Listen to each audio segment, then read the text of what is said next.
নমস্কার, আমি চলে আসলাম আমার চ্যানেল হ্যাপি মলিনা নিয়ে। তো আমি আমার ছাদ বাগানের আরেকটা গাছ নিয়ে আমি চলে আসলাম আপনাদের কাছে কোনো একটা ভিডিও দিতে। আজকে আমি আপনাদের আমার ছাদ বাগানের কলমি শাক নিয়ে ভিডিওটা দেব। এবার আমি আমার ছাদে অনেক গাছই লাগিয়েছি, একটা একটা করে আপনাদের তো বলেছিলাম একটা একটা করে আমি আপনাদের কি করে চাষ করতে হয়, কি করে কি কতবার জল দিতে হয় সব বলেছিলাম যে আমি দেব। তো সব সময় দেওয়া সম্ভব হয়ে ওঠে না, কারণ আমি তো একটা গৃহবধূ এবং একটা বাচ্চা আছে আমার ছোট, তার স্কুল, হাজব্যান্ডের অফিস, এসবে কাজকর্ম নিয়ে হয়ে ওঠে না। তো আমি দুদিন বাদে বাদে কি একদিন বাদে বাদে এরকম দেবো। আজকে আমি আপনাদের আমার এই যে দেখুন, আমার এই যে কলমি শাক নিয়ে আমি আজকে ভিডিওটা করব। এই যে দেখুন, এই যে ক্যারেটের মধ্যে লাগানো হয়েছে কলমি শাকটা। দেখুন, এই বাজার থেকে যে আমাদের শাক নিয়ে আসে সেটাই মানে শাকের প্রথম অংশগুলো কেটে নিয়ে আমি এই এতটুকু করে এই যে আমার এইখানে লাগিয়েছিলাম, এই ক্যারেটটায় লাগিয়েছিলাম। এই ক্যারেটটায় আগে আমি ফুলকপি চাষ করেছিলাম শীতের সময়। তারপরে এটার মধ্যে আমি আবার ওই মাটিগুলোকে চেঞ্জ করে মানে নতুন করে আবার চেলে শুকিয়ে তারপরে ওই মাটি ছিল, ওই মাটির সাথে কিছুটা গোবর সার দিয়েছি, দিয়ে তারপরে আমি এই গাছগুলো লাগিয়েছি।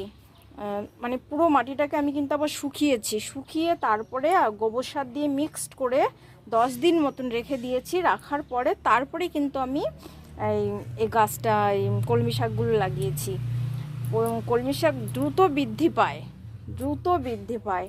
এই দেখুন, একটু একটু করে লাগিয়েছিলাম, তো আমি আগে তো একদিন খেয়েছি, তারপরে দেখুন আবার কতটা বড় হয়ে গেছে, আপনাদের আমি দেখাচ্ছি। এই দেখুন কতটা ছেয়ে গেছে। আজকে অবশ্য আমি আবার কিছুটা কেটে কেটে নিয়ে নেব। আজকে আমি এতটা করে কেটে নিচ্ছি, এরপরে আরও ছেয়ে যাবে।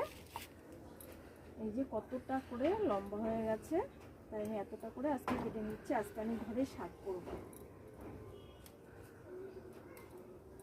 এই যা হয়েছে, এরকম যদি আমাদের প্রত্যেকের ছাদে 3টে করে অন্তত ক্যারেটে লাগানো হয় তাহলে কিন্তু আমাদের কিনে খেতে হচ্ছে না। দেখুন আজকে আমি একটা ক্যারেটের কতগুলো আমি তুলি আজকে।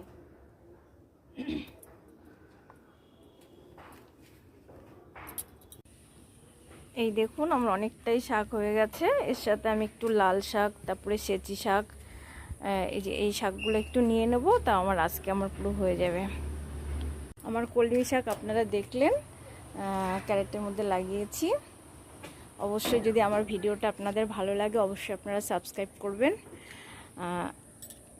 আমার হ্যাপি মলিনা চ্যানেলটা দেখতে থাকবেন। আজকে তাহলে রাখছি, টাটা বাই। অবশ্যই সাবস্ক্রাইব।